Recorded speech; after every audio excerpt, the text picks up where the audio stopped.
After that Nintendo Direct today, I think I know exactly how Donkey Kong is feeling right now.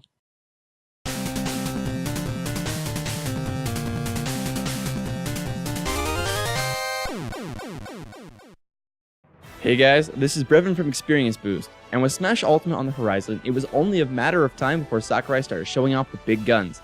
So when they started posting that there would be a Direct, I had a feeling it would bring some pretty big announcements. And boy did Sakurai deliver. From the obviously huge announcement of Simon and Richter Belmont, to the announcement that your Switch just became the world's largest MP3 player, Nintendo is pulling out their hidden weapons, and we can only guess what they still have up their sleeve, aside from trolling the entire internet, and then un-trolling us. You gotta love that DDD humor. Oh, Sakurai, you little jokester, you. I personally am also super stoked for the announcements of King K. Rool, Chrom, and Dark Samus, and what differences Sakurai was referring to about them as Echo Fighters.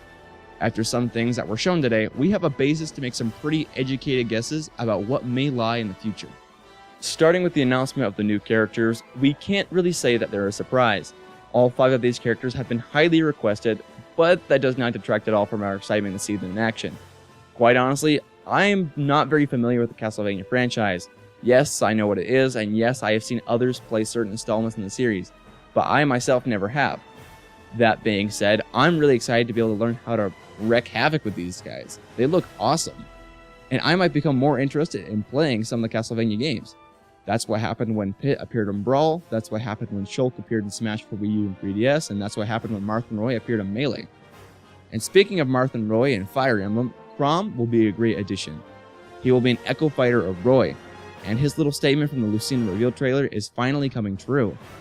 Dark Samus will be fun, and as was stated and is shown in these trailers, even though they are just Echo Fighters, there are slight differences between the characters, as we can see with Samus and Dark Samus with their side dodge, as Dark Samus does not do the same Samus morph ball roll that we are all used to seeing, and also appears to be flying all the time. King K. Rool will be a blast, and he's bringing back all of his signature moves from Donkey Kong Countries 1, 2, 3, and Donkey Kong 64. It'll be exciting to see this King of Havoc in action. It's finally great to have more than 2 character representatives from the Donkey Kong franchise, as this will be the 5th installment in the Smash series, and this cruel addition is long overdue. As the latter 3 characters, Chrom, Dark Samus, and Captain King Prussia K. Rool, are owned by Nintendo, and as Smash is a Nintendo crossover game, that obviously comes as no surprise, as it's the game's sole purpose.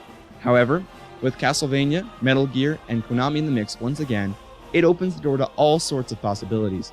You never know what kind of crossovers we'll have next, be it Frogger, Yu-Gi-Oh!, or Dance Dance Revolution.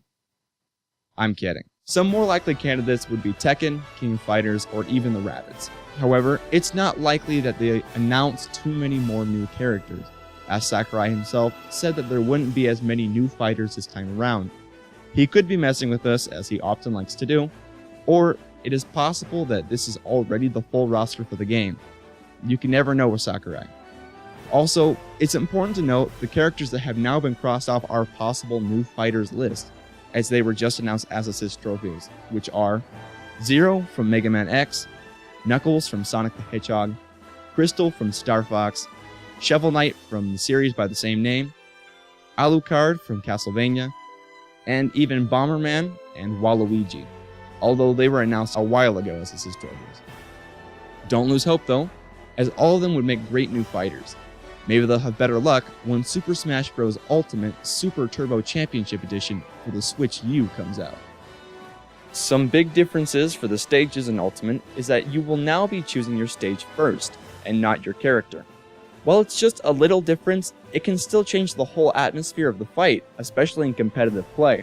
Also, with the 103 currently announced stages, and their individual Battlefield and Omega versions, that brings our stage count up to 309 different versions, not to mention Sakurai stated that every single stage will be capable of 8-player Smash.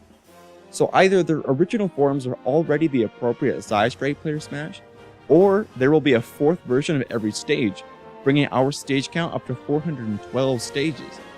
All of these stages are available from booting up the game, And I worry that it may be a little too much, all 412 stage variations right from the get-go, especially because they had previously announced that you might start off the game with just the original fighters from the first Smash and have to unlock the rest.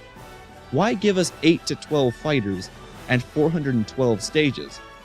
We don't know how it'll turn out, but this is something that caught my eye and piqued my interest. And on the topic of interesting, your Switch will now be able to play your 900 favorite Smash tracks on the go in handheld mode. It makes sense, but seems like an interesting choice. I personally don't see myself getting much use out of this feature, but who knows? What do you guys think? Leave a comment below on how you'd use this new feature.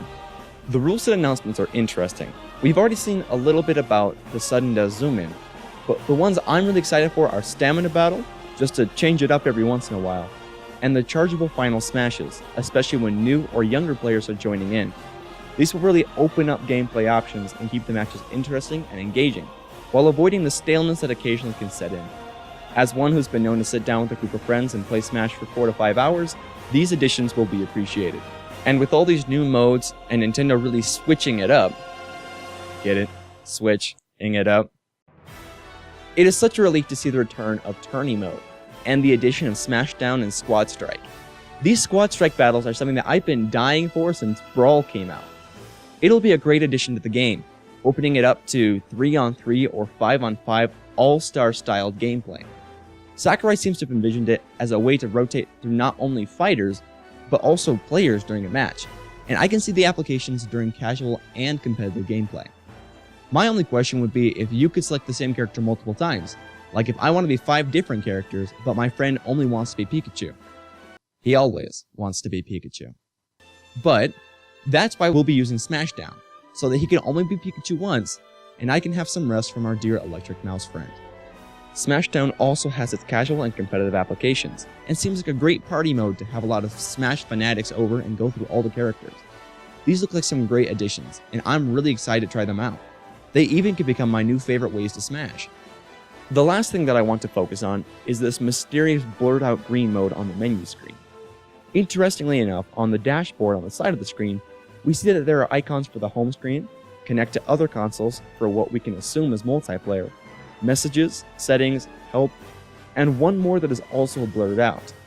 It can only be assumed that this blurred out icon and this blurred out green mode are somehow connected. Also, although it was announced that Classic mode will be making a reappearance, it does not seem to appear in the normal Smash mode. So, it is most likely that it is within this green mystery mode, which we might say is the single player mode. However, if it were just single player mode, Nintendo would have no need to hide it from us. So, we can assume that there is still more on the way, and probably in the form of single player content, or possibly another Subspace Emissary type mode. Whatever it may be, Nintendo has us on our toes, and we'll have to stay alert and attentive to anything that they might let slide by. All in all, this is really shaping up to be a great installment in the Smash franchise, and while originally I thought the Ultimate just looked like a shiny version of Smash for the Wii U, it's really starting to show its own merit, possibly being the most competitive Smash to date, and Sakurai has officially got me excited and on board the hype train. Many surprises are in store, and that's for sure. If you are also excited for Ultimate, please leave a like on this video. And if you liked the commentary, please consider subscribing to the channel. This is a little out of the ordinary for us to do a video like this, so if you liked it and want more, please let us know. Also, aside from telling us how listening to Mute City on your Switch is about to become your new motivation at the gym, leave us a comment saying what you think the special secret green mode might be, or what characters you're hoping that they announce.